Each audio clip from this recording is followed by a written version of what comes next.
சிம்பிளாக செவ்வாய் தோஷம் நிவர்த்தி ஆகுவதற்காக ஒரு எளிய பரிகாரம். செவ்வாயுடைய நிறம் என்ன? சிவப்பு.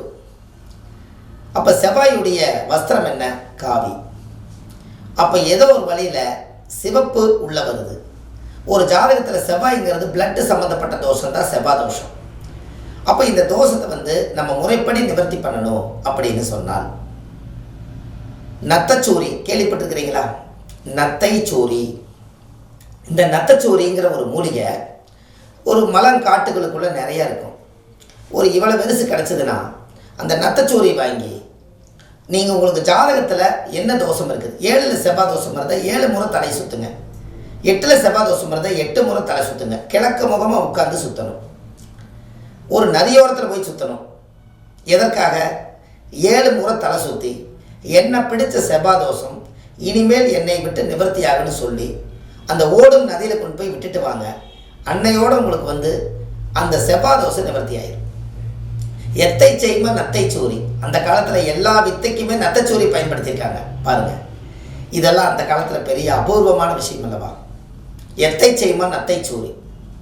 இந்த நத்தைச்சூரியெல்லாம் இவ்வளவோ எடுத்து இந்த செவ்வாய் தோஷம் இருக்கிறவங்க சும்மா ஒரு தாயத்தில் போட்டு அடைச்சி கழுத்தில் கட்டிட்டாங்கன்னா உங்களுக்கு வாக்கு சித்தியாகும், போகிற காரியம் வெற்றியாகும், எதிரிகள் நம்மளை விட்டு போயிடுவாங்க, நம்ம குடும்ப கஷ்டமெல்லாம் நீங்கும், நம்ம உடம்புக்குள்ள ஒரு அபூர்வமான ஒரு தைரியம் இருக்கும். இதெல்லாம் அந்த காலத்தில் மூலிகையை பெரிய தைரியமாக ஒன்று உருவாக்குறதுக்காக இந்த வைத்தியர்கள் எல்லாம் அந்த காலத்தில் ஒரு குளிகையில் போட்டு அடைச்சி அந்த காலத்திலே தாயத்து சத்துன்னு செஞ்சு நிறையா மக்களை காப்பாற்றியிருக்காங்க. நிறைய போர்களுக்கு போகிறவங்களுக்கெல்லாம் எத்தை செய்மா நத்தைச்சூரிங்கிற தாயத்தை கட்டி விட்டு அந்த காலத்தில் முன்னோர்கள் போருக்கு போய் ஜெயிச்சுட்டு வந்திருக்காங்க பாருங்கள். அந்த காலத்தில் தைரியத்துக்கு உண்டான கிரகமே நத்தைச்சூரி தான். இப்படியெல்லாம் செவ்வாய் தோஷத்தை கழிக்கிறதுக்கு பலவிதமான வழிகள் இருக்குது. நீங்கள் காசு பணம் இல்லாத பாமர மக்கள் ரொம்ப கஷ்டப்படுறாங்களே, அவங்களுக்கும் ஒரு பரிகாரம் வேணும் அல்லவா? இன்னமும் கஷ்டப்பட்டுட்டு தான் இருக்காங்க, ரொம்ப கஷ்டப்படுறாங்க.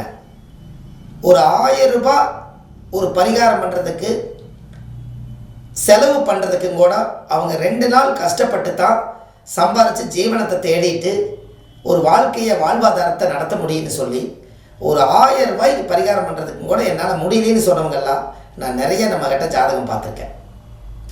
அவங்களுக்கெல்லாம் ஒரு பரிகாரம் வேணும் அல்லவா?